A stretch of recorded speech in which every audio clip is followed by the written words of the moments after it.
Let's leave the stash. Let's leave the goose stash. Huh? Let's leave that. And I don't know. I'm really rooting for it. I mean, we're going to be talking about it. I'm really rooting for Top Gun Maverick to reach 1 billion. So maybe I'll keep growing the mustache. Just have the mustache until it reaches 1 billion. Or until it annoys the absolute shit out of me. All right? Who wants to go for a mustache ride?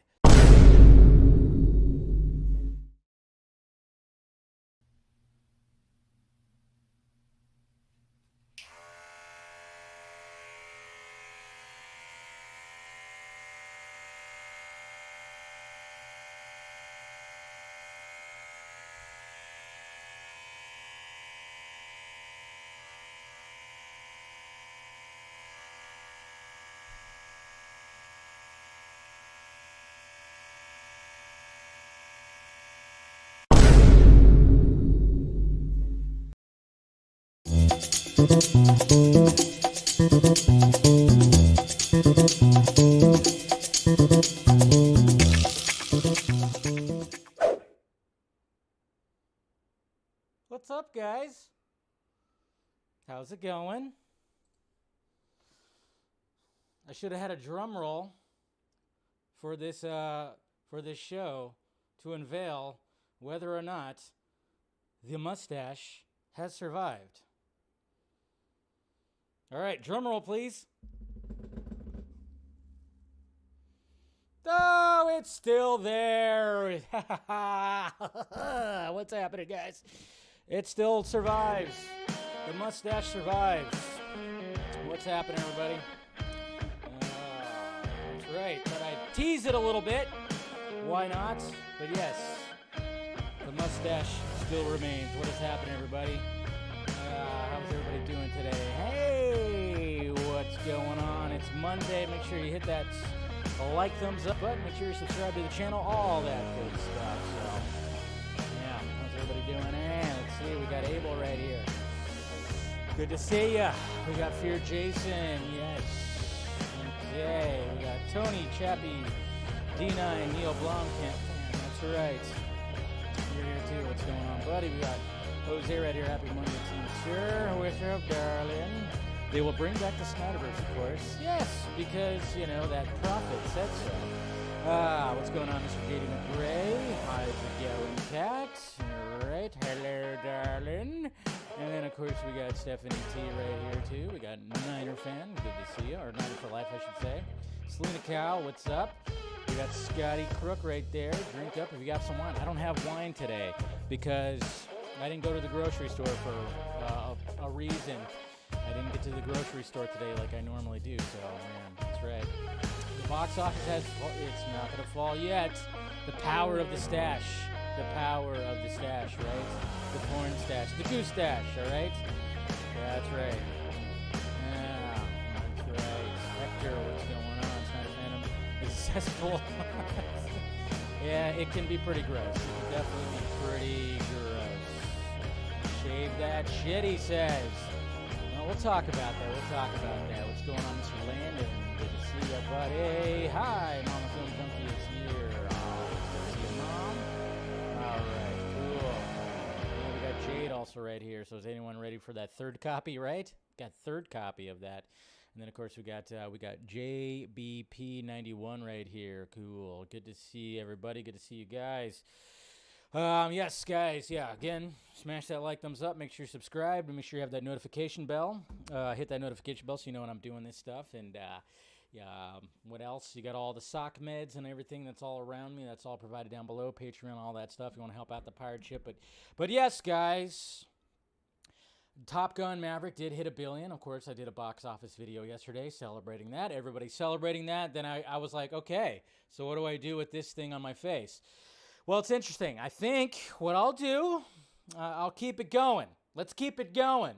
Okay, it's crossed 1 billion. Let's see how well into 1 billion it gets. All right, see how it gets, and I'll keep it as long as possible. You know, it's still here, still rocking it. A lot of people are saying to keep it. I keep on getting that. Keep it, keep it. I keep getting a lot of keep it stuff, but you know, it's not bothering me big time yet. It's still okay. I haven't really even trimmed it. I just kind of, when I get out of the shower, I comb it. That's about it. But yeah, so we'll see.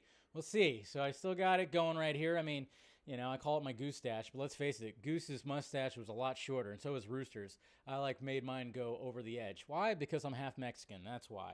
We got to make it go over the edge. But I visited my dad over the weekend, and he complimented the mustache. And I've told you guys, my dad, I've only seen him like one time in my whole life without a mustache. I've only seen him one time, and so he's got a great mustache.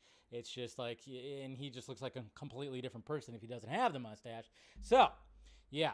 So it's all good. Yeah, let's get it to 2 billion. Let's get it to 2 billion. I don't know if that's going to be the case, but I think I'll the mustache, the goose stash will remain for the box office run. We'll do it with that. Yeah, I got to see Papa Film Junkie stash. That'd be funny. I should get him on here. I already got Mama Film Junkie on the Vodka stream one time, which was a lot of fun, and not at all embarrassing. But yeah, I know if I can get Papa Film Junkie, that would be interesting. But anyways, cheers, guys. I did pour a little vodka because I didn't have any wine. I was like, all right, well, I got a little vodka, so here, cheers to Monday. I always like to have like a little something on Monday because it's Monday, for God's sakes. So cheers to that. All right, we got a lot to talk about. Of course, we'll be talking about Comic-Con and a new article that came out. What the hell is going to be showing up at Comic-Con? And Lisa Jackson, I see you talking right there. Yeah, I know. And then you got to remember, there's also DC Fandom. We can't forget about that. Yeah, sure. Obviously, they need to have a presence or some kind of something at Comic-Con, Warner Brothers and Discovery. They need to have something there. But let's see, if it gets to 2 billion, Dave grows a Duck Dynasty beard. I don't know if I could pull that one off. I don't think I could do that. That Steven has a Duck Dynasty kind of beard. If you've seen how Steven's looked lately, he's got that. He's got the beard. I don't know if I can actually pull that off. It's a little patchy when it comes to the face. It pretty much, yeah, I can get it around here. That's about it. But I like the enthusiasm. But anyway, so yes, we got to talk about that. We'll talk about of course, the Flash. There's more stuff that of course, has happened with Ezra, but we're not going to really talk about that at least today. Probably later on this week, because there is some other stuff with that. But I know that's the big time concern when it comes to DC and being at Comic-Con is that whole thing. It's just kind of like a shit show, as we've been saying. But yeah, we're going to talk. And then, of course, randomly, hey, digital copy of Zack Snyder's Justice League was being promoted today, which is cool. We'll talk about what's going to be coming out of that, what bonus features. We'll talk about some numbers. That's right, some actual numbers about the Obi-Wan Kenobi finale. And then, of course, Doctor Strange 2 debuting on Disney+. And then we'll talk about the internet's reaction to Thor, Love and Thunder. But yeah, what was I going to say? Damn it, I totally forgot. Yeah, but yeah, hopefully you guys had a good weekend. I had a pretty good weekend. Like I said, it's been like a lot of just hanging out with family lately and everything. So, after like spending some time with some people on Thursday, going to see Elvis, it was like a group setting, which was great. And then, of course, saw my dad, went up to my dad's house on Saturday, and then went to my cousin's house on yesterday. That's why I'm a little red. If you notice, I'm a little red because we did some swimming. It's hot as hell, and got a little toasty. So if you notice, I'm a little lobstery right now. So just saying. So all right, let's get to it. Let's get to these tweets. See what happened. Let's go. All right, so Wesley Snipes talking about some Bladeness and returning for Blade. And he, of course, is up to returning for Blade. And, there is a multiverse happening, so he very well could return for Blade. Yes, absolutely. But he said, despite his movies are a hard R approach, Wesley Snipes doesn't think that Blade MCU reboot needs to be R-rated. I think those kind of stories lend themselves to a wide range of dialogue and situations, both adult and young adult. I don't know if I agree with that. I want to see an R-rated Blade movie, and I love the fact that Screen Rant here with their featured image that they use right here. I mean, he's literally coming out of a pool of blood. I mean, it doesn't look exactly like blood. It does look like it's like he's coming out of like some Kool-Aid. Oh yeah. Oh yeah. But yeah, but I'm just kind of going, no, we need it to be R-rated. Come on. I mean, if they could pull off a PG-13 somehow, then power to them. But that's going to be quite difficult, especially when you have a whole trilogy that is a hard R and it's bloody and all that kind of stuff. So we shall see. But I'm like going, Wesley. I think he's just trying to get is he trying to get a role? He's trying to get the job, trying to play the game right here. Maybe. That could be possibly it. I don't know. We'll see. But I'm like going, no, I want an R-rated Blade. Please. Anyways, John Williams has suggested that he may retire after composing the Indiana Jones 5 score, which makes sense. The dude is up there. The dude is like, what is he, in his 90s yet? Late 80s? He's somewhere up there, right? So this guy has created the most iconic themes of all time. Your Jurassic Park, Jaws, Star Wars, Superman, Indiana Jones. Yes. I mean, the guy has been working and he's just such a talented dude. Yeah, it's time, he's up there. 90. He's 90 exactly. I mean, talk about just a fucking career this man has had. And if he decides to do like one more tour where he goes around and plays the music that he created, I need to get tickets because I know he's gone to the Hollywood Bowl a few times. If he's going to do one more tour, I have to go and see that and witness that. So hopefully he does one more little tour, and just kind of does something like that because I definitely want to see that live. Uh-oh. Time to cancel Nathan Fillion. Oh, boy. Variety posted this article at the end of last week, talking about Nathan Fillion stands by Joss Whedon. I would work with him again in a second. Ouch. Nathan. Luckily, I don't think there was like too much of a ruckus because, well, let's face it, it's just kind of weird when it comes to Joss Whedon.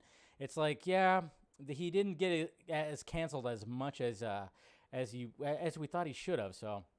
Obviously talking about all the stuff and the Gal Gadot and the Justice League, everything like that. This is what he had to say right here. I read that article, and nowhere in there at any point in time did he mention Firefly. I had an entirely that was not my experience with that man. He talks about, of course, funny, self-deprecating, incredibly talented, and maybe a little haunted. And then Fillion added, I mean, listen, by his own admission that guy's a work in progress, and I appreciate that, and I would work with Joss again in a second. I would work with him again in a second. He said it not once, but twice. That's right. And it was like, ooh, boy, what are you doing there, Nathan? What are you thinking? But, yeah, I mean, I don't think that's going to actually be happening again, but, what can he do?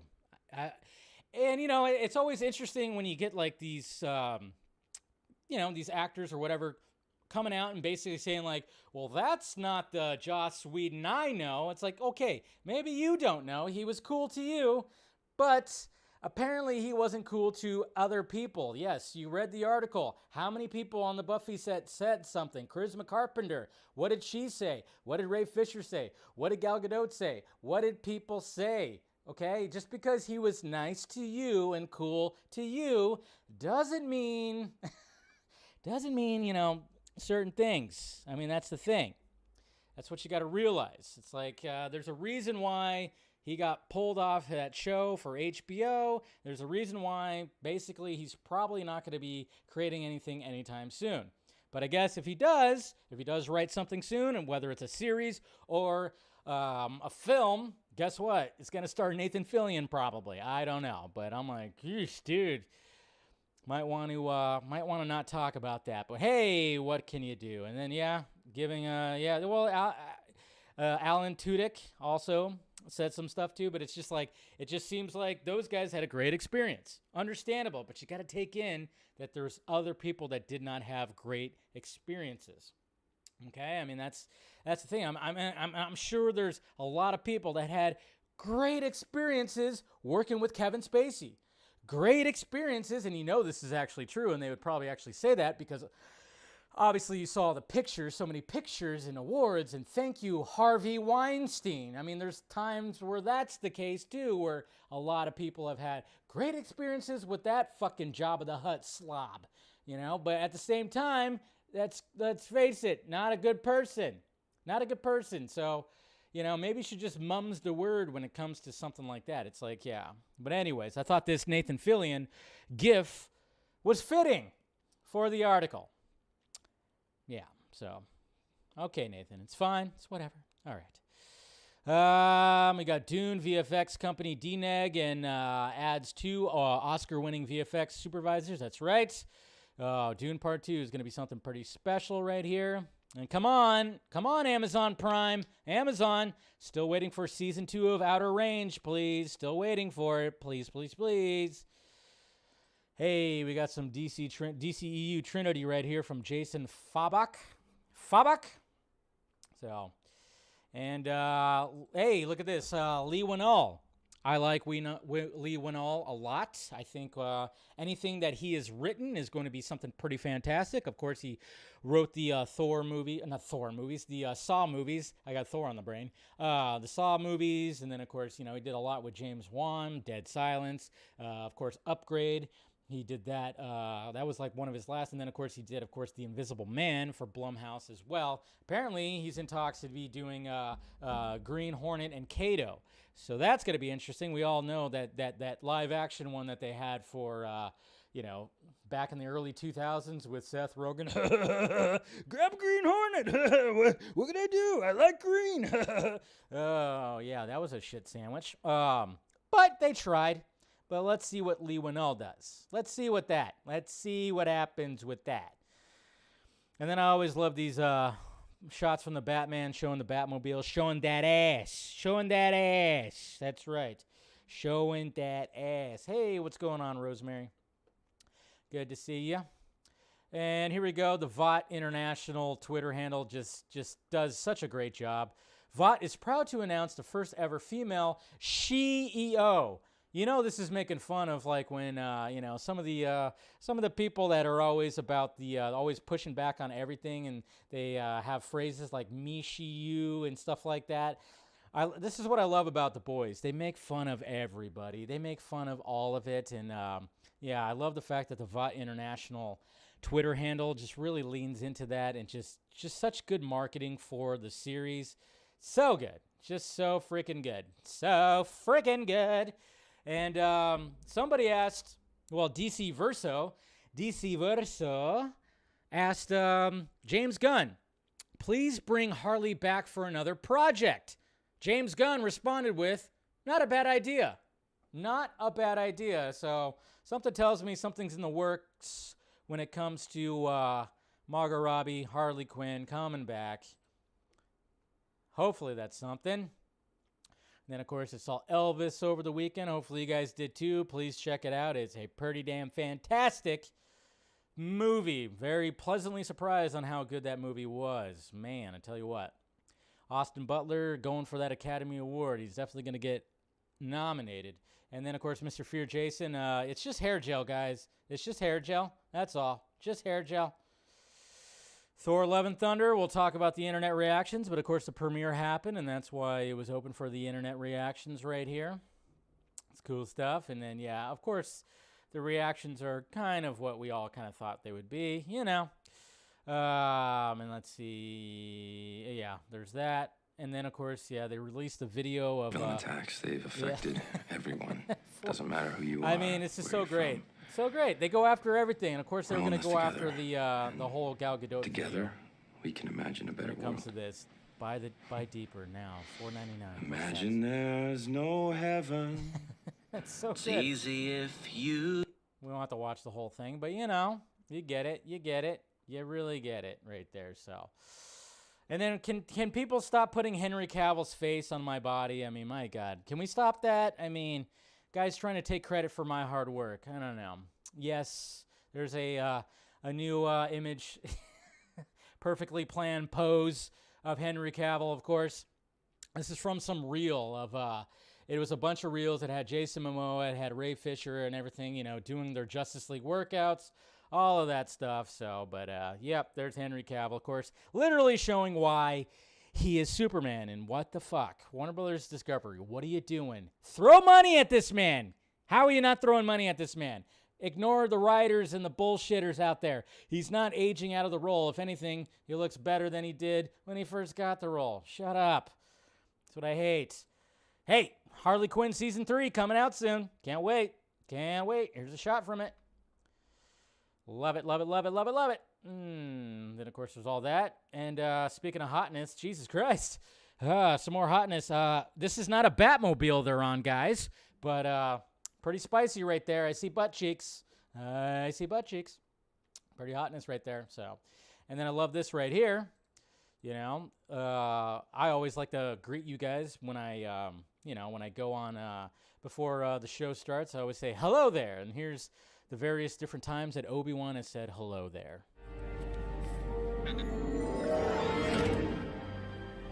Hello there. Oh, it's so perfect. God damn, that's so perfect. Even with Mr. Guinness right there. I just love that so much. Hello there. It's just perfect. He said it perfect all 3 times. Ewan McGregor just matched what Mr. Guinness did when it came to hello there. Got to love it. And yes, we're going to be talking, of course, DC showing up at Hall H, SDC, at Comic-Con. And, Marvel Studios is going to be coming in. And, Mr. Rob Keyes, obviously I'm going to listen to this man when he talks about information. Not to mention everybody else is talking about information. But, yes, it's true. Marvel Studios is back at SDCC. Hall H next month. It's going to be a big one. So, yeah, DC needs to be, bringing some shit, too. I mean, they have this guy right here. But, of course, everything's in development when it comes to this. And I don't know what they're going to really have when it comes to Batman, and besides what's going to be happening in The Flash, maybe. Pizza Papa always gets paid. That's right. Yeah, give us this. Give us this Legend series. Let's get some Bruce Campbell, Pizza Papa. It was inevitable. Yeah, what's Uncle Jesse have to say about the Elvis movie? I'm sure he would love it. He would love the Elvis movie. I think Uncle Jesse definitely would. And then, of course, speaking of the boys, this is what shows up at the beginning of Herogasm right here. It says, some scenes may not be suitable for some, really most, let's be honest, all viewers, but rest assured that any consensual relationships depicted, be they human, animal, superhero, or other, aren't real, harmed no one, and in fact, cost a hilariously large amount in visual effects. Yes, if you watched Herogasm, there was some significant VFX that had to do with some appendages, that's for sure. Woo, got pretty crazy. Also got pretty crazy, too, when it came to the Vodka stream, so hopefully you guys watched it. We had a pretty good panel, no guest, and we had some healthy debates when it came to that. Happy 40th anniversary to John Carpenter's best movie, probably my favorite sci-fi horror movie. John Carpenter's The Thing. Love this movie. God damn it, so good. So goddamn good. Still holds up. Still freaky, still great. The soundtrack, the score, all this stuff. It's just so great. Well acted. The seclusion, the practical effects. It's just a fucking masterpiece of a goddamn movie right there. I like this Devil's Armor right here when it comes to a poster for Anakin/Darth Vader. That's pretty cool. Really like that. We got Shiraz right there praising the Elvis movie. A lot of people are praising the Elvis movie when they watched it. I'm telling you. That movie surprised me. I didn't think I was going to like it that much, but I liked it more than and that's what was good. Fun fact, Jodie Foster is 12 years old here, and she was playing a 12-year-old prostitute when it came to Taxi Driver, which meant she could not act in some of the scenes. Obviously, her older sister, who was 19, filled in as a body double in some of those scenes. So there you go. Fun fact when it comes to Taxi Driver. And, of course, Jodie Foster, I think a lot of us were kind of wondering, like, man, how were they able to pull off that? Oh, well, there you go. That's how they were able to pull that off right there. So that's cool. Like that. Anyways, and then, of course, after I got home yesterday and I was just, like, kind of sitting at my desk working on stuff, I put on Doctor Strange in the Multiverse of Madness. So, of course, I did some tweeting as I was watching. And, tweeting, about the Illuminati theme. And then, of course, this scene right here, which I think is absolutely fantastic. Doctor Strange versus Sinister Doctor Strange. It's just so great. Just so great. Just so great. And then I saw this on my timeline too, another Sam Raimi baseball movie. Don't sleep on this movie, For Love of the Game with Kevin Costner. Great, fantastic movie. Sam Raimi, I tell you, I'm trying to, he's just one of my favorite directors. There's not a Sam Raimi movie that I go, that sucked. He's just one of those directors. And the fact that he directed a baseball movie that a lot of people don't talk about, really, go check that out. Really go check that out. Here's some Hero-gasm for Dummies if you want to watch, if you want to read that, right? Hey, we got some Rebel Moon, good shit right here. Potential first look at spaceship from Zack Snyder's Rebel Moon. Apparently, according to this guy right here, said Netflix contacted us for some, I don't even know what the hell that even says, for this upcoming movie, Rebel Moon. So this week we delivered them to the Blue Cloud Movie Ranch in Santa Clarita. After drop-off, they gave me a tour of the set. Make sure you look for our glasses in the movie. So it looks like we got some Rebel Moon spaceships right here. Some things. Look at that. I'm liking it. And then if you keep going, you actually have a video going through it right here. I'm sure it's hot as fuck right there. If it's Santa Clarita, jeez. So yeah, got some practicality, you know. Showing some cool there's stuff. obviously their seats. Yeah.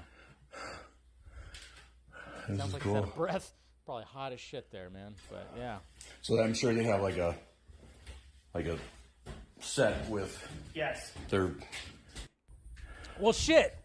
Well, damn. Yeah, of course, you heard Zack right there, right? That was Zack saying yes. I don't even think I caught that the first time I watched it. I don't think I watched it with volume, but that was Zack saying yes right there. That's totally Zack. Like a set with their. That's totally Zack right there. Yep. That's cool. I like it. God damn it. I can't wait for this fucking movie. I cannot wait for this damn movie. And if you watch The Boys, if you watch the last episode of The Boys, you understand this drawing right here because, my God, Anthony Starr is just such a he's just so nailed. Every season, he just keeps on impressing with Homelander right there. So, just really good stuff. And then, yes, of course, Top Gun Maverick reached $1 billion right there. And then we got Batgirl and Supergirl right here hanging out together. We saving all the universes. You heard me? That's right. I like the joke. Sounds like they're having some kind of fun, and they're just like, you know what? I'm going to tweet this. Why not? Because everything's kind of a mess right now when it comes to the DC universes. We're saving all the universes. So, yeah, there's Miss Sasha Kaye and Leslie Grace right there. All kinds of hotness right there. Hanging out. Batgirl and, of course, Supergirl right there. Gotta love that. There's something there. I mean, Mr. Sholo Maridueña, if you guys saw my little YouTube short that I did on Saturday night, he did on his Instagram stories, he put like, oh yeah, Young Justice, and it was those two plus him as Blue Beetle. And I was like, oh, is he teasing a Young Justice movie? Probably not, of course, but with the mess that everything's happening right now when it comes to, the regular league, I just was like going, the regular Justice League, I was just kind of going like, well, why not? Why not? Young Justice, it's a great show, great animated series, and it's popular. Fucking why not do a live action movie?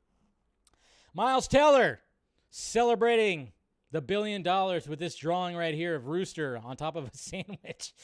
And, yeah, that's just hilarious right there. I laughed when I saw that. It's pretty good. I dig it. Okay, and then we have this right here, guys. So, all right, so last night when I was tweeting, and I tweeted how I wanted John Krasinski to come back. I've talked about it before. We've talked about it numerous times, even on the Vodka stream, that it'd be awesome if John Krasinski does come back for the Fantastic Four movie, and he is Reed Richards. And then, hey, guess what? He could direct it. He really could. But apparently, obviously when it came to him being cast as Reed Richards, it's probably not going to happen. There's probably going to be an entirely different variant of Reed Richards because according to Sam Raimi, when it came to talking about the casting Krasinski. This is what he had to say right here, or this is what Kevin Feige basically was saying. It's like, it's so funny that Kevin Feige cast John Krasinski because the fans had a dream of who the perfect Reed Richards would be, and because this is an alternate universe, I think Kevin said, let's make that dream come true. I've always really enjoyed all of his performances. So Sam Raimi is basically saying that, yeah, it was basically just answering what the fans were doing, because obviously everybody was fan casting Krasinski. And then, of course, Emily Blunt, let her play Sue Storm. And that was just always on. That was just a fan cast, the top. John Krasinski. So it sounds to me like they already probably have another Reed Richards in mind when it comes to the Fantastic Four movie, maybe. And when it came to Krasinski, it was just, hey, we're just going to answer the fans because, hey, it's nice of Kevin Feige to answer the fans, obviously. Some other people, some other studios don't exactly do that. But anyways, I digress. But to me, it almost sounds like, oh, we're not going to see Krasinski again? Shit. It would be pretty cool. I mean, hopefully, maybe with the response that we will see Krasinski again playing Reed Richards, and I would say, give him the gig. Give him the gig. But to me, it sounds like when it comes to this quote that we might not see Krasinski as Reed Richards again. I think he needed a little bit more to do when it came to, Multiverse of Madness. It was fine. I dug it, and I thought it was cool. But, needed just a little bit more to work with right there. So, anyways, Mr. Clay Staub. All right, Staub. I always say his name wrong, but over the weekend, he had something good to say right here, and listen to him, because I know a lot of people want to look at anything that he posts for pictures, and they're thinking that he's hinting at something. And I of course, when it came to the artwork that he was posting that showed, basically nightmare versions of certain characters, and even Liz Wonder was playing Wonder Woman. And when it came to like a nightmare version of her, it was great. But this is what he said right here, and I'm totally like, man, yeah, listen to the man right here. Obviously, he's been working with Zack forever, and this is what he had to say. He said, on Sunday, never say never, as I've learned working with Zack, all the way back to Dawn of the Dead. Obviously, when you have people that are asking about, restore the Snyderverse, never say never. And that's what a lot of us say. Never say never. You never know what's going to happen. Obviously, I've never told you guys to move on, even though some people have put me into that category. Naturally, that fun little section of the fandom right there. And then he goes, I personally think people need to focus on the here and now. Rebel Moon and beyond. Focus on the here and now. Yes, Zack is creating his own IP. There's a huge difference. Zack is creating his own control. Exactly. Doesn't have the burden of 80 years of fucking mythology in a studio that's being dicks about how you handle these characters and all that stuff. I mean, not to say, Zack has mentioned that he would come back and he's mentioned that he would come back and do a Dark Knight Returns adaptation, which, damn it, if that ends up happening, that'd be pretty magical. But, even Zack has said, never say never. But at the same time, he listen to what Clay is saying right here. He is creating things from the ground up, world building. And it always kind of irks me when I see some of these people that are just all about just having him come back to the mess that is happening right now at Warner Brothers Discovery and DC and all that stuff, which, by the way, hopefully, when it comes to a DC Studios head or whatever, from what I gather, there might be, in the next couple of weeks, they might be settling on somebody. I don't know. I told you guys last week that Zaslav was struggling because nobody wanted the gig, but apparently there might be somebody that might step up to the plate. Just to let you know, maybe after the holiday weekend, we might be hearing some little stuff when it comes to that. But I like what Clay Staub had to say right here, because as of right now, we got Zack building universes from the ground up, and the focus, I'm not saying, hey, still tweet out, restore the Snyderverse. By all means, do that, do whatever. Still tweet that out. But it just kind of sucks when I saw some of the responses, obviously, underneath this, and they were like saying that it was like a kick to the gut or the face, and some people were, it's like, I don't know. I just don't know. I just don't know. But then moving on to Christian Bale says he would only return to play Batman if Christopher Nolan asked him. That's not let's actually read. Let's read what he had to say right here when he was asked about returning for Batman. He says, "No one's ever mentioned it to me. No one's brought it up. Occasionally people say, 'Oh, I hear you were approached and offered all this.' And I'm like, that's news to me. No one's ever said that." So yeah, remember all the rumors that he might be returning for the Flash movie? I mean, again, this could be an Andrew Garfield situation, and it's just, this is an actor acting. Who knows? But I always never liked the fact that, oh yeah, is Christian Bale going to return for the Flash and have like a little cameo? Fuck, I don't like that. I don't really like that. I had a pact with Chris Nolan. He said, "Hey, look, let's make 3 films, and if we're lucky enough to get to do that, and then let's walk away. Let's not linger too long." In my mind, it would be something if Chris Nolan ever said to himself, you know what? I've got another story to tell. And if he wished to tell that story with me, I'd be in.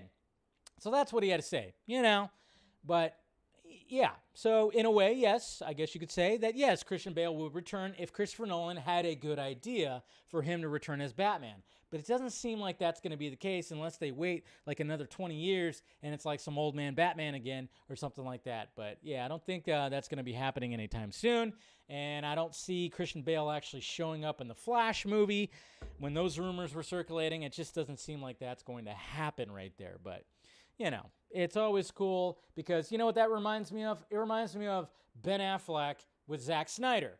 Ben Affleck returned to Batman because of Zack and his dedication to Zack and that relationship that they had. And I even said that before they even did the additional photography for Zack Snyder's Justice League. I went, Ben will 100% return for whatever Zack needs him to do, okay? Whatever he needs him to do, Ben will return. And he 100% did and led that whole additional photography, led those scenes, and those scenes were amazing. So it just kind of reminds me of that. You always got to love it when you have, and when it comes to Michael Keaton and Tim Burton, I've told you guys before, like when it came to like the Flash wasn't going to be Michael Keaton's one-off when it came to Batman. Like he wanted to have his Batman Beyond type movie, and he wanted Tim Burton to come back. It's kind of nice when you hear about these Batman actors. They're like, hey, I want my Batman director to be there because that's where we found some magic, and just love hearing that. Being a Batman fan and all, And then we got Rola Rafal right here, made this pretty cool poster when it came to Obi-Wan and little Leia. Like it a lot. And then we have Gentle Giant LTD. Oh, look at that. It's on the wrong side, but hey, whatever. We got Darth Vader right there with the sliced up helmet showing Anakin's eye. Gotta love that. We got a new poster for Stranger Things 4. Beautiful. Cannot wait. This at the end of this week, guys. At the end of this week. And happy birthday to Mr. Tobey Maguire. That's right. I think he's 47 today. Still got that boyish look to him. So, prestige worldwide. And then look at this. We got Emma Roberts. She's joining Madame Web. And we kind of joked about this, and somebody brought this up. I think it was you, Carrie, that brought this up.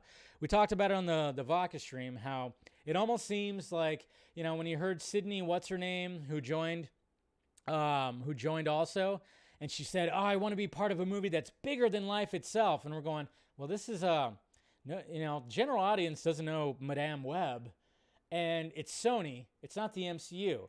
And it's basically almost like hey, it's almost like, hey, did they realize that this movie's probably not going to do that well? But then again, it's a pretty good stellar cast, I guess. So maybe that'll help it. But yeah, I think all of us are kind of scratching our heads about that. So yeah, it's very interesting. Speaking of Zack Snyder, look what he posted right here on Vero. He also posted on Twitter, but he said, big thank you for the awesome new electric bike to commute to the office from Super 73. And, of course, Zack Snyder being Zack Snyder, perfectly framed shot. Looks great. It's in black and white. Just looks absolutely gorgeous.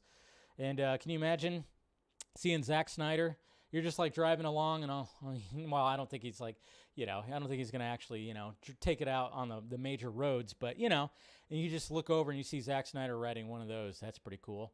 The Batman has entered Letterboxd's 1 million watched club. The quickest a film has entered the club. So there you go, you Letterboxd users. There's Zack posting it on Twitter. And then we got Tom Cruise. To all the films in release, to all the studios, and to all the exhibitors, congratulations. To the audience, thank you for venturing out and allowing us to entertain you. See you at the movies.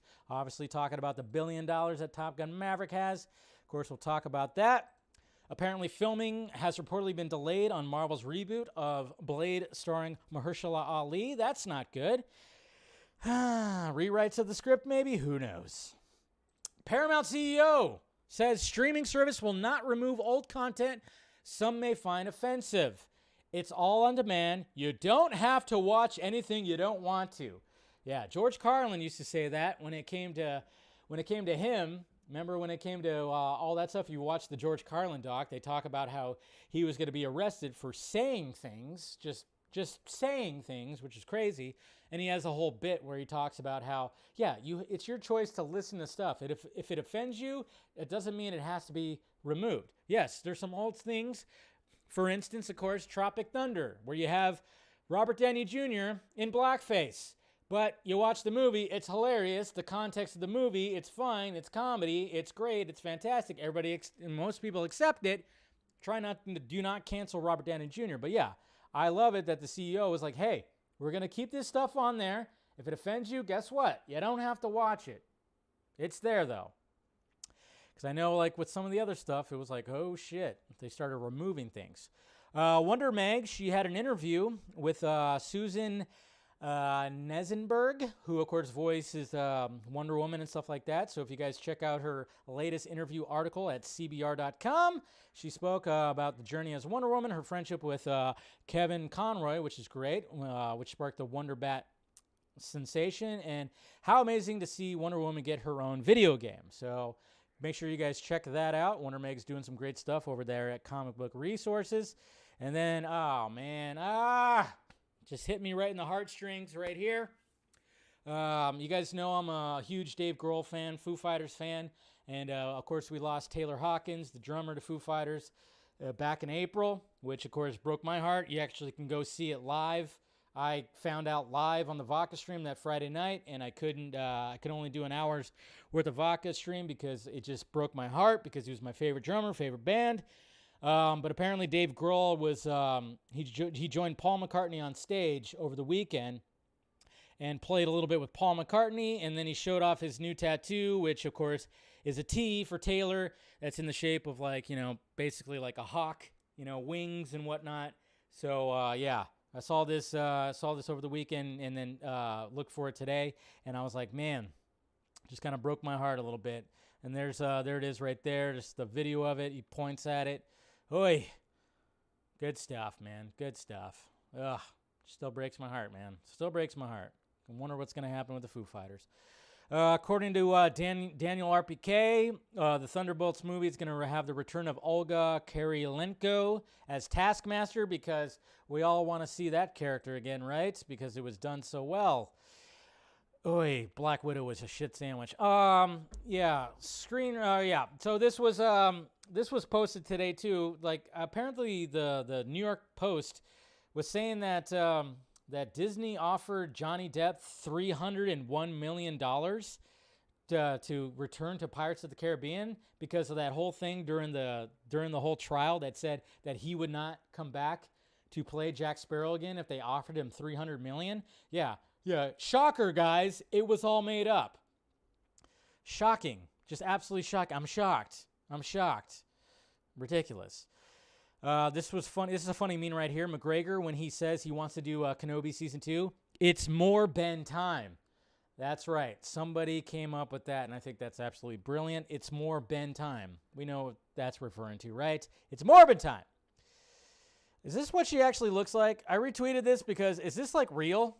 Is this what she actually looks like as Snow White? Was this actual set photo or did somebody make this? I'm like, okay, I know they're shooting it, but I don't know. I'm not even really looking forward to the movie. I just thought that was weird, and I just retweeted it. I'm like, somebody talking about D23 in this September. Are they going to show anything from Snow White? But it's like, was this taken off the set? It is real. Okay, thank you, Landon. I wasn't sure. I mean, it looks pretty damn real. I don't, when it comes to Disney live-action movies, I could really care less. I could really care less. And to me, I find her overrated. Is that bad to say? Probably. Am I going to get canceled for saying that? I don't give a shit. I think she's overrated. I'm like, ugh. With all the stuff, remember when she was like posting things and it was like coming off really weird? I find her a little overrated. I really do. Ugh. Fun fact, this guy might still be alive. Yeah. Because apparently you could survive lightsaber shots. And hey, who wants to hear Margot Robbie's Barbie voice? Yes. And see her rollerblading.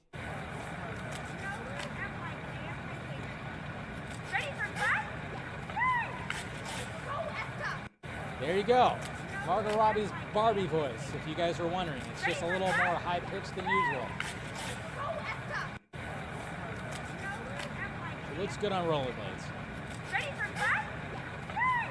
What the fuck is this movie going to be? I just don't get what this movie's going to be. God, it all looks ridiculous. It looks so ridiculous.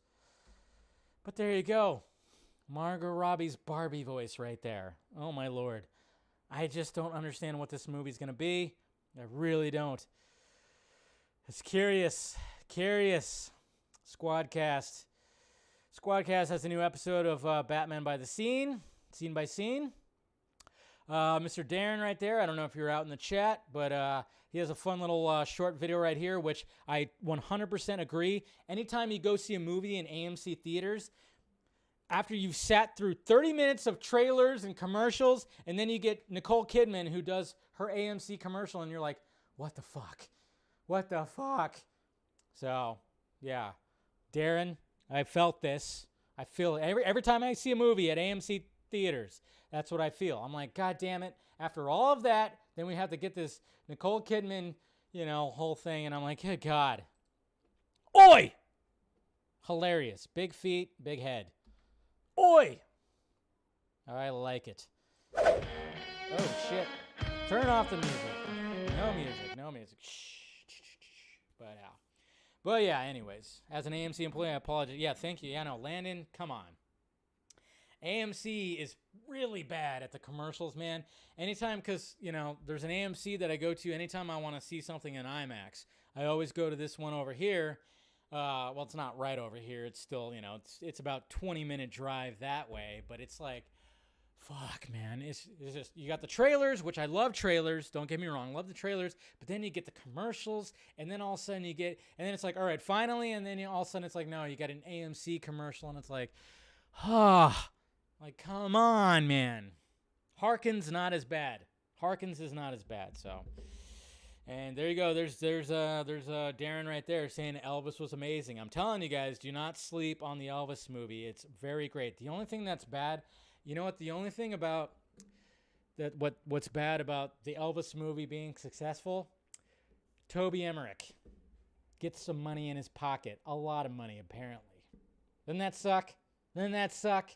Yeah, I remember seeing his name in the credits, being the producer on there, having his name on that, being attached to it. But apparently, yeah, from what I've gathered, Toby is going to be getting, a nice good payday if the movie is doing, and it's doing relatively well. I don't know if it's going to have legs, but yeah, sadly, Mr. Emmerich's going to be making some money on top of that one. So, ugh. But anyways, let's talk about Comic-Con. Talk about Comic-Con and what DC and Warner Brothers Discovery is going to be bringing to the show. First off, we have this whole little thing, this poster right here, which is part of the thumbnail that was drawn by Jim Lee.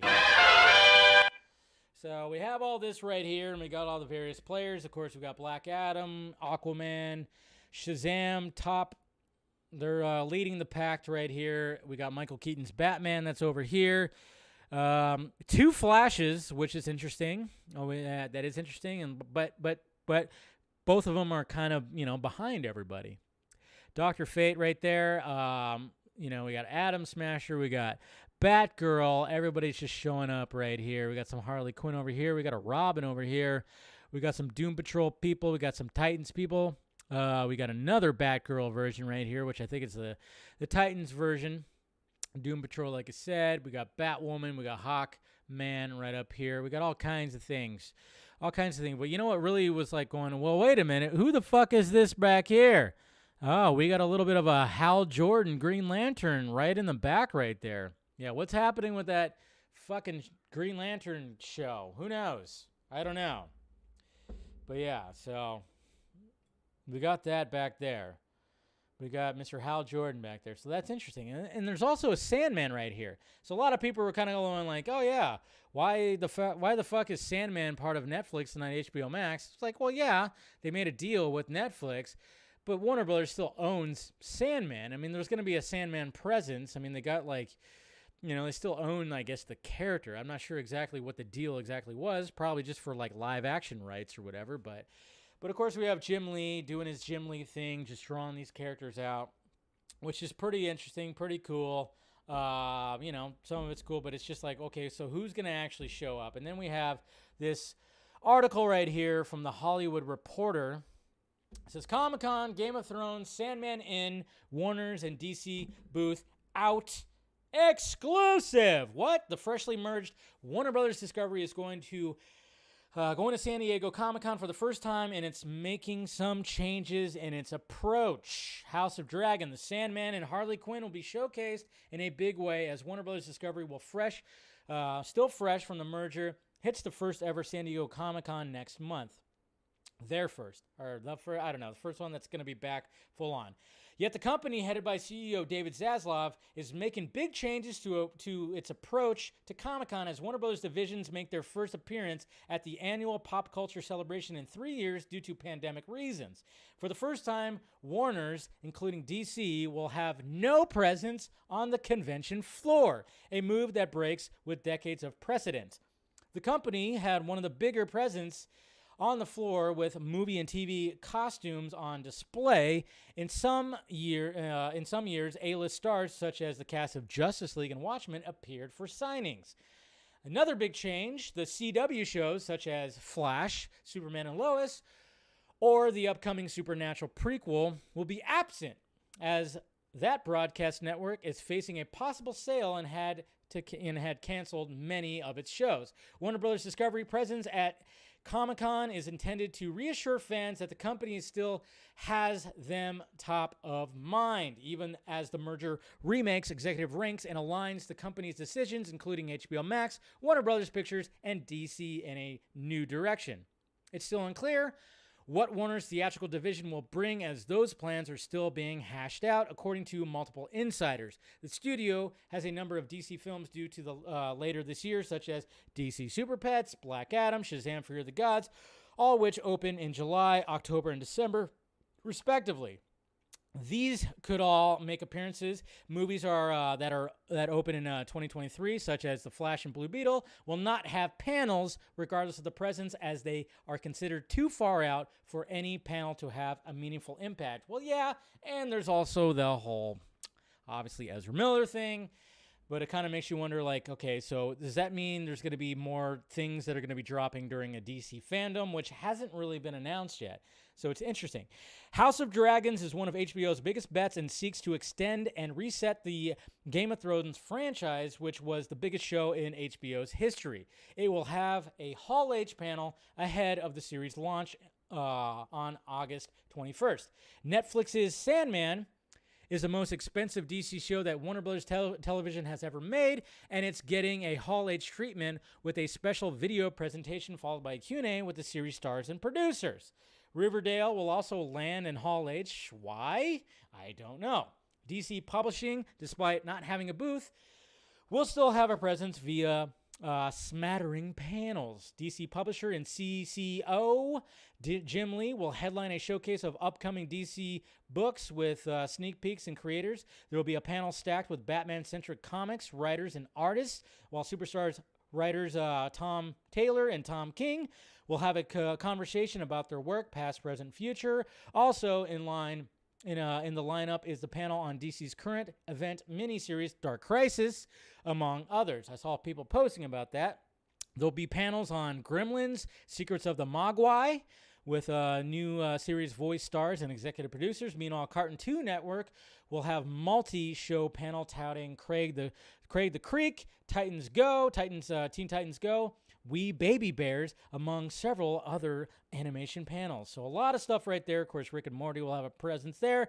And then, of course, and there will be a special screening of the first 2 episodes of the surprise HBO Max hit, Harley Quinn, as well as premiere animated feature Green Lantern, Beware My Power. That's probably why Green Lantern is on that Jim Lee poster. It's because of that, not the show, because I don't think the show's actually going to happen. Hoy. So, yeah. So there you go, guys. That, as of right now, that's what's going to be there. But you better believe, how do they not have Black Adam there? How do they not? I mean, obviously, you have to have something, okay? Black Adam needs help, okay?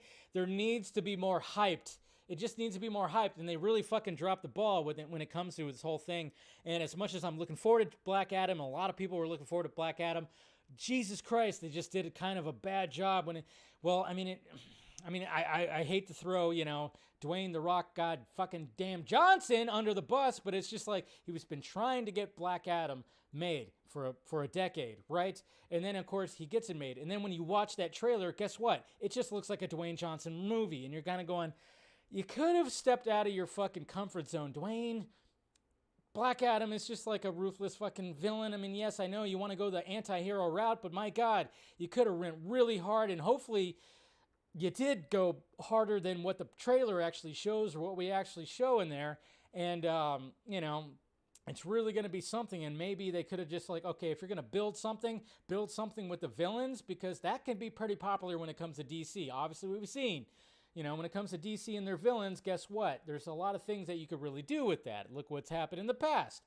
But, so there's kind of something right there. And, just talking with people and even going to see Elvis, I saw the Black Adam trailer before that. But, of course, with that audience, is anybody really excited for it? Probably not. But what did I say on the Vodka stream when I was talking to the guys about this and talking about Elvis, talking about Shazam, and talking about Black Adam? There could have been a whole marketing campaign that interlocked all 3 of those movies together. Because obviously, Shazam and Black Adam, you got Hero and Arch Nemesis. You already had that tie-in right there. I'm not sure how much both movies are going to tie in. You would think that they would tie in pretty well together, but I'm kind of fearing that they don't tie in as well as we hope. And then you have Elvis. You have Elvis, who is very much, when he was a kid, loved Captain Marvel. Shazam. Okay? It's even shown in the fucking movie. And then it kind of makes sense when you go, oh, is that why he had the jumpsuit with the cape? And the cape very much is short. It's not a long cape. It's short. It looks like what Shazam's cape looks like. Holy shit. Mind blown. Why didn't fucking Toby Emmerich and those fucking assholes decide to be like, hey, let's take it all and kind of interwoven it together? Guess what? There's a whole marketing campaign that we could have right here. We have an Oscar bait movie because we have a movie that's we have Tom Hanks acting his ass off. We have Austin Butler acting his ass off. They're going to get nominated for awards. We have Baz Luhrmann that's given us something crazy, and they could have put it in November and kind of just like bridged both Shazam and Black Adam, and hopefully there's some kind of bridge there, and they could have had something right there, but no, they didn't, because Toby Emmerich sucks. Jesus Christ. Sorry, I had to go off in that little spiel because talking with my buddy who's in that fucking world, I was like, we were just going back and forth on how much they shit the bed when it came to those 3 movies. They could have really did something with those 3 movies. Oscar bait movie, and then you have a villain movie and a hero movie. They could have did something. They could have had this crazy marketing campaign when it came to that. I'm just saying. They could have, they didn't fucking think, man. They didn't fucking think. It's like you literally, you have this Oscar bait movie that people are raving about, and Elvis loved Shazam, aka Captain Marvel, so much. You could work with that, but no, they decided not to. What can you do though? Again, I should be running DC Studios. Me and my mustache. That's right. Okay. Yes. And then speaking of, Warner Brothers shitting the bed when it comes to their, what they're doing with their DC products, well, they have this hit right here that, of course, is Zack Snyder's Justice League. And this kind of came, oh, shit. Up. Please don't. I saw my feed freeze a little bit. I thought I was going to, thought my internet dropped out. We're good. Okay, but anyways, Zack Snyder's Justice League, digital release. This kind of came out of nowhere. And it's just like, what the fuck? Well, that's cool. This was a nice little surprise today. Look at this. Own on digital. July 19th. And you got this little bit right here. Yeah. If that doesn't get you excited, I don't know. Yeah, gets me excited, that's for damn sure. But yes, own on digital, July 19th. So much that even Warner Brothers posted it. Warner Brothers Home Entertainment posted it on their Twitter, showing some love for Zack Snyder's Justice League.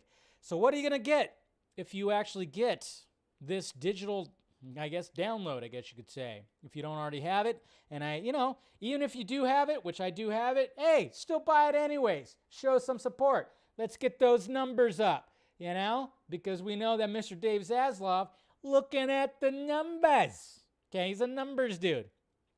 So here we go right here. This is all, first off, this is what the cover is going to look like, which naturally, I love this cover so much. I think this is the best cover. I love how it's dulled colors, but it still has color in it, and you have Darkseid in the background. It's such a cool cover. It's so great. But here we go right here. An epic piece of art. That's right. It says Mick LaSalle of the San Francisco Chronicle. Well, let's see. It says, the age of the heroes are upon us. Zack Snyder's Justice League comes to digital on July 19th, screenplay by Chris Terrio, and then, of course, all that stuff. And Zack Snyder's Justice League determined to ensure Superman's ultimate sacrifice. Okay, we already know the story of that. What are we getting? Digital elements right here. Additionally, let's see. Well, let's first read that. Additionally, a trilogy bundle will also be available on digital. So, yeah, if you want to get Man of Steel, Batman vs. Superman, Ultimate Edition, of course, and then Zack Snyder's Justice League, you can actually get all three as a digital download. So, I have the physical copy of all of it, but I still might do it just because I'm trying to show support. Zack Snyder's Justice League Digital contains the following special features. Building a scene, a thrilling look at how the film's most incredible scenes are brought to life. And then we got Road to Justice League. Director Zack Snyder reflects on his trilogy of films in the DC universe. That's almost 25 minutes right there. I love it. Justice is Gray. That's right. Justice is Gray. The fact that you're going to be able to get Justice is Gray on this, that is great. Okay? Especially what happened. And I was talking about this with somebody too. And what's interesting about the Justice is Gray version, that is very much a version for the fans. Zack has even said that because he knows, and we know, and I did a whole fucking video about why there is a gray version of Justice League. There's a few reasons that they've spoken about when it came to interviews, when it comes to Zack and Debbie, why the gray version exists, and that's Zack Snyder's preferred version, and I love watching it. There's just something about watching a Justice League movie that's 4 fucking hours, that's this goddamn epic, and it looks like an indie film because it's black and white. It's just crazy to think about, to watch like this movie that has these larger-than-life characters in black and white. It's amazing. That's why I like to put it on.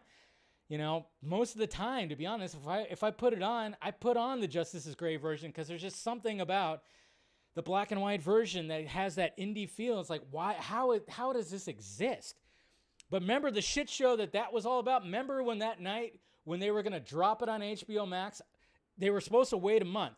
They were supposed to wait a month after Zack Snyder's Justice League came out. They were going to release the Justice is Gray version a month later, but Warner Brothers, being the dickheads that they are, decided to be like, no, we're just going to drop it now.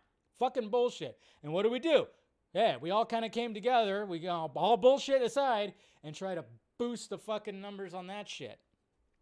Because guess what? That is for the fans. That is Zack's preferred version. That is for the fans. So there you go. Special features available with select digital retailers. So there you go. So that's what's happening with that.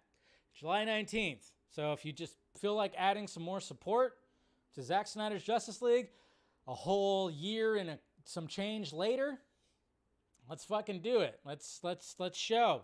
Let's show these people, let's show Zaslav and these people like, hey, yeah, we'll still support this shit, you know? And then you'll never know what could happen. But yeah, that just kind of came out of nowhere, right? That was interesting. Very interesting. All right, now we're going over to Disney. All right, we're done over here at Warner Brothers. Now we're going to go over to the other side, and we're going to talk about Disney, and we're going to talk about some other numbers.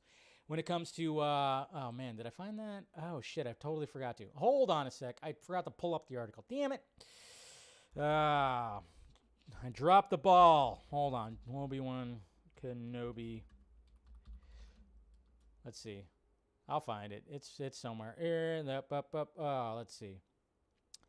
Crap. Obi-Wan Kenobi finale. Man. I totally forgot to pull up this article. Be patient with me, guys. Let's see. Where's it at? I know I saw it. I saw it on my feed, and I did not. I messed up. Spoilers. Nah, crap. Where's the article? I saw the article. Damn it. If anybody has it, send it to me, because I'm like, God damn it. Because they were talking about Obi-Wan Kenobi and Doctor Strange. Let's see. Disney Plus. Man, I thought I pulled up all the articles, but I totally forgot to pull this one up. And I remember it was basically saying that the finale did 20% better. The finale essentially did 20% better than the Boba Fett finale. And then, I mean, I guess that's just kind of the gist of it right there. Was, I was trying to find that. It was that Disney Direct article. Disney Direct. Let's see. Well, spelling that wrong. Forgot to have that in my tab. All right. Oh, there we go. Hugh McGregor. Nope. That's it. Nope, that's not it. Let's see. There we go. All right. So basically, essentially, when it came to Obi-Wan Kenobi, it got a 20% more viewership than the Boba Fett finale. So obviously, we all knew that it had the best opening ever of any series on Disney Plus. So we all knew that was going to be the case. But it apparently, yeah, like I said, 20% better finale than Book of Boba Fett. And then when it comes to Doctor Strange 2, according to the direct right here, it says Doctor Strange 2 just broke the MCU's Disney Plus viewership record right here. So Doctor Strange and the Multiverse of Madness is once again all the rage thanks to the project having hit Disney Plus. Now fans can blah, blah, blah, blah, blah, blah, blah.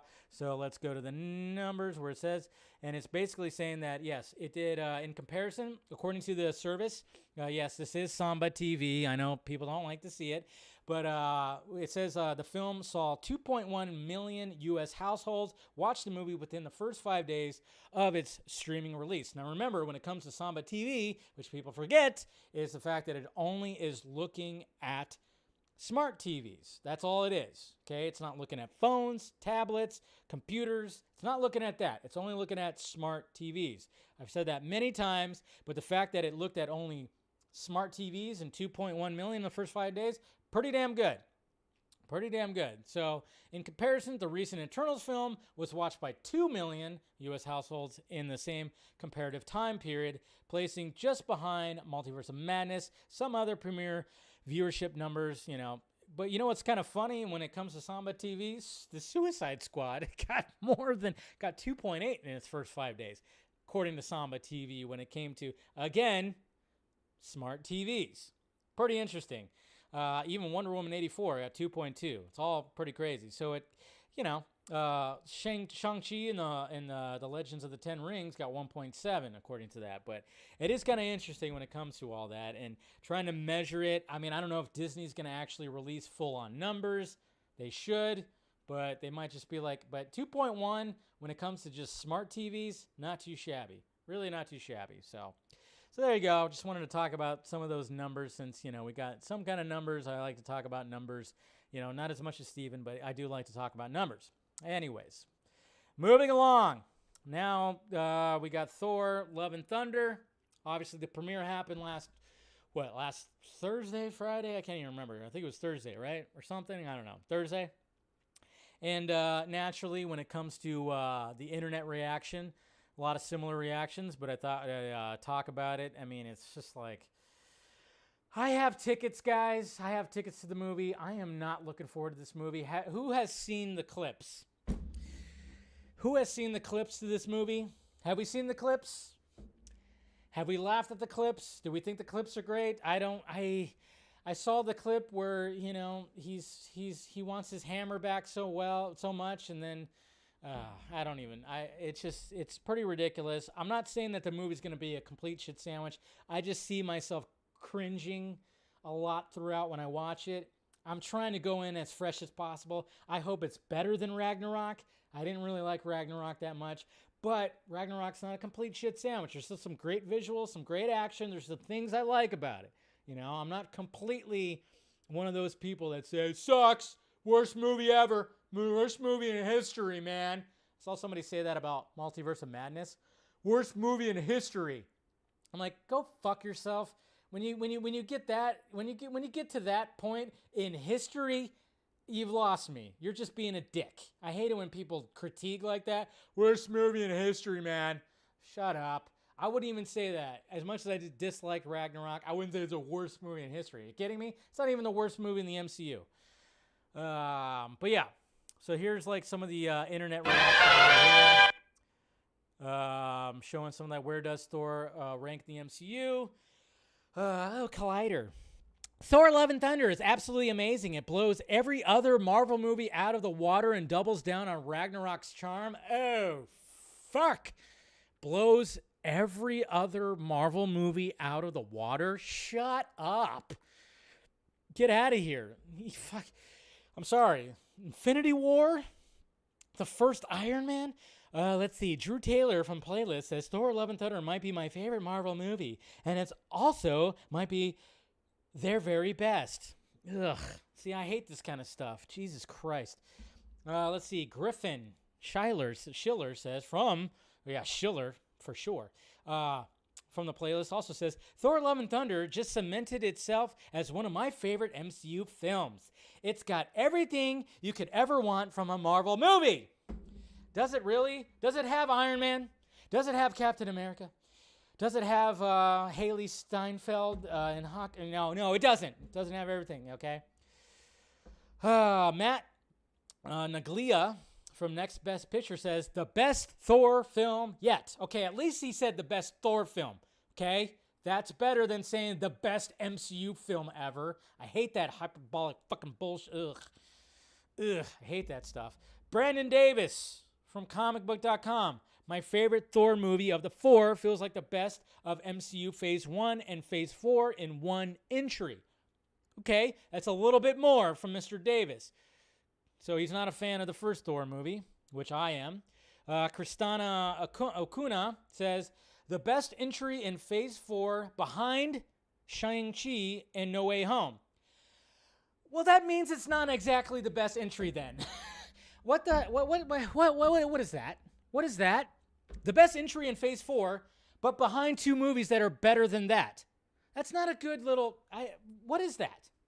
What is that? So it's not the best entry then. It's the third best. How about that? Just say the third best. It's not the best. It's the third best. That's just so weird. Fucking best movie ever behind these two movies. What? Okay. Feels right in line with most of the MCU Phase 4 movies to have the best time, temper expectations, and laugh. Yeah, you're going to be laughing. So, I mean, a lot of people are just kind of saying that's what's happening, you know, and then, of course, is it hilarious? Of course, there's a lot of unhinged, unrestrained, completely out-of-the-box lunacy. I mean, it does look like it's just more of a parody of itself. Wacky, high-energetic delight with a cast full of aces crushing one scene after the next, loads of laughs. This is definitely one of the funnier Marvel films, way more comedy than drama. It's basically silly.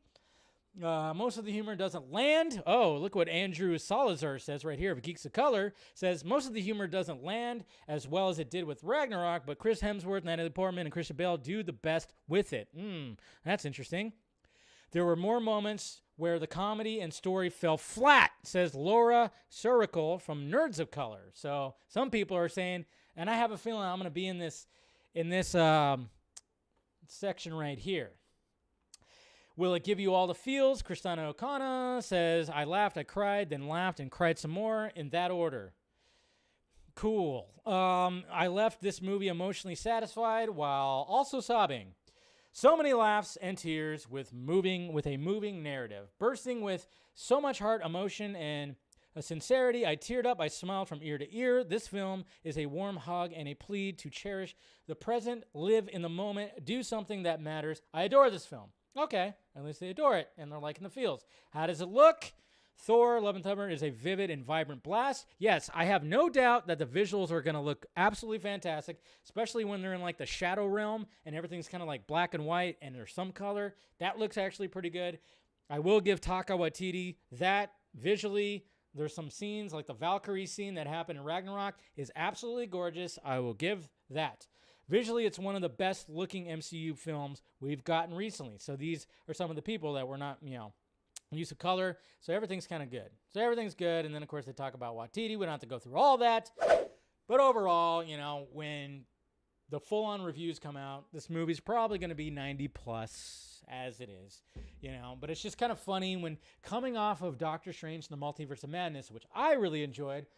Maybe I'm a little biased because I love Sam Raimi and I love the Raimi-isms, but it just felt like that a director put his fingerprints on that movie. That's the thing. It just felt like it was his movie, and with some of these other movies, you just can't tell. So that's why, and yes, you could still rip Multiverse of Madness apart big time. Sure, there's some things that you could be like, well, that doesn't make sense. That doesn't make sense, and whatever. And yeah, there's humor in there that doesn't make you laugh. But at the same time, it still felt like a Sam Raimi movie. And that's what I love about it. And rewatching it again, I have more love for it. So I'm kind of, but yeah, anyways, when it comes to seeing Thor, Love and Thunder, yes, I'm going to go see it. And I'm going to be I'm going to go in fresh as possible, and hopefully, I just hope that I enjoy it better than Ragnarok. That's really what I'm going for. So we'll see what happens when it comes to my first reaction. Did I like it better than Ragnarok? Well, I didn't see Hulk's ass, but I saw Thor's ass. Yeah. Hey, there's a plus. You get to see Thor's ass. Yeah. It'd be more bold if you saw his hammer, though. Okay. Anyways. Thor has become the earnest. Yeah. Hey, Vern. We got to take on this God Butcher. All right. So let's go to the tweets here and go to let's see what you guys have to say when it comes to asking some questions. All right. Here we go. Oop. All right, Joe Britches. Whoa. Thank you, of course, for the $2 super chat. Ryan? Yes, Thor has become the earnest stuff. Yes, definitely has. I was digging through some really old Reddit threads and found this graphic. Thought it was interesting. Looks like they only charted the domestic box office, but the trajectory of the DC films Blue was pretty good, better than the first Marvel films in red. Yeah, which is, I could see that. Yeah, I mean, Marvel didn't start off like fucking... They didn't start off making $1 billion. It took Avengers to get it really going. So that does make sense. Mr. Darren, Mr. Laugh Now, Cry Later. After all the trailers I saw today, the Cape shit, or any huge blockbuster, it was what I'm least looking forward to for the rest of the year. All the trailers. I don't know which one you're talking about. You talking about Black Adam, maybe? Eric Blake, ahoy Dave. So here's an interesting question. With the buzz about Batgirl plus Supergirl plus Blue Beetle, Young Justice, how about Cyborg? He's typically in Young Justice, yes. With your a little bit of tea about Zazzle maybe having someone to replace Hamada, Ray Fisher, that would be sweet. I mean, that'd be a good way to bring him back, especially if Hamada gets the fucking boot, which hopefully he does soon. Oops. Philly Butcher, Mr. Phil. Do you think any footage of The Flash will be shown, or are they going to hold off until things regarding Ezra calm down? At Comic-Con, they probably will hold back. I think they might hold back a little bit because, yeah, I mean, that stuff is still pretty touchy right there. Ryan, I think I've watched that certain scene from the Obi-Wan finale over 12 times. I'm so glad Hayden was brought back, and he's literally changed the way we look at Darth Vader from now. I'm not your failure, Obi-Wan. Yes, that scene was the best part of the whole series, and they both acted their fucking asses off. I get choked up. I watched it probably, I don't know how many times I watched it too, but I choked up every single time. When you see Obi-Wan's face and he's holding back the tears, man, it just hits you so much in the feels, man. So much in the feels. David Castillo. Dave, what do you think about the release of Zack Snyder's Justice League on digital? They were just keeping that release on hold for HBO Max exclusivity, or could there be an actual change of mentality in Warner Brothers' behavior to the film? That, and I think because, Toby, he kind of lost his power a little bit. I don't know the details about it. It is very interesting. We're all kind of scratching our heads because it came out of nowhere. It really just came out of nowhere. Carrie, hey Dave, I saw Elvis yesterday with the family and we all really enjoyed it. Good. Could you see Tom Hanks working with Zack on a future movie? That'd be pretty sweet. I would love that collaboration. Yeah, totally could. I mean, Zack's really respected when it comes to all these people, and obviously everybody loves Tom Hanks. Henry Cavill is boxing now. Oh, is that? Because that guy looks like Henry Cavill with a mustache a little bit. Yeah, I could see that a little bit. Kind of looks like it from what I could see with the little thumbnail right there. Cooper Knox, hey, here is a little something that flew under everyone's radar. I actually talked about this. I think I posted about it too, about the original script book for the Batman. Yeah.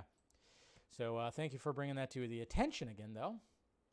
Aaron, when you see this cast but realize Sony hired the Morbius writers again for this movie, I know it's like there's a lot of hotness in this cast right here, but it's like this movie is probably going to end up being a fucking shit sandwich. But who knows? Who knows? Eek, Madam Web. It's going to be bigger than life, so she says, but who knows?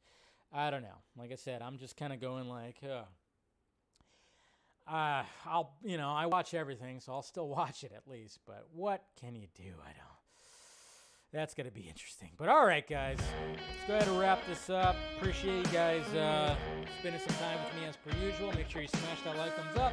Before you leave, hit that notification bell so you know when I'm doing this stuff.